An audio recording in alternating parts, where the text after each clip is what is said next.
খয়েরপুর বিধানসভা কেন্দ্রের আরকে নগরে আজ সিজা হাসপাতালের ভিত্তিপ্রস্তর স্থাপন করলেন মুখ্যমন্ত্রী ডাক্তার মানিক সাহা।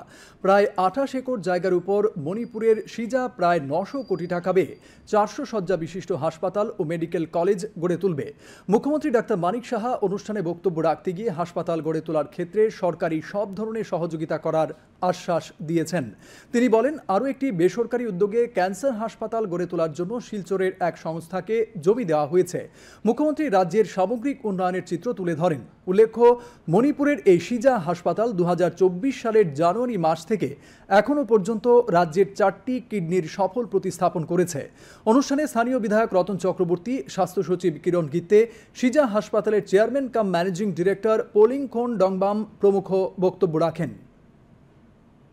সিজা হসপিটাল এখানে ওনারা কাজ শুরু করছেন। আমি আশা করি যদি আগামী দিন এই কাজটা ওনারা সম্পন্ন করেন, তাহলে ত্রিপুরা রাজ্যের মধ্যে যে হেলথ কেয়ার সিস্টেমের মধ্যে যে একটা গ্যাপ নর্থ ইস্টার্ন জোনের মধ্যে আছে, সেই গ্যাপটা কিন্তু অনেকটা ফুলফিল হবে।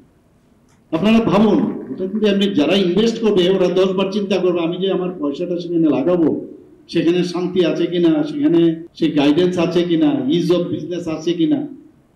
তবেই তো মানুষ এতগুলো আমাদের মৌ করেছে। তারপরও মৌ যে করেছে তার জন্য আমি নিয়মিত যে কারা কারা মৌ করলো দেখালাম, মৌ হয়েছে, কাজের কাজ কিচ্ছু হলো না। তো এটাকে ফলো আপ কর, ম্যাটেরিয়াল গ্রাউন্ডে নিয়ে আসতে হবে।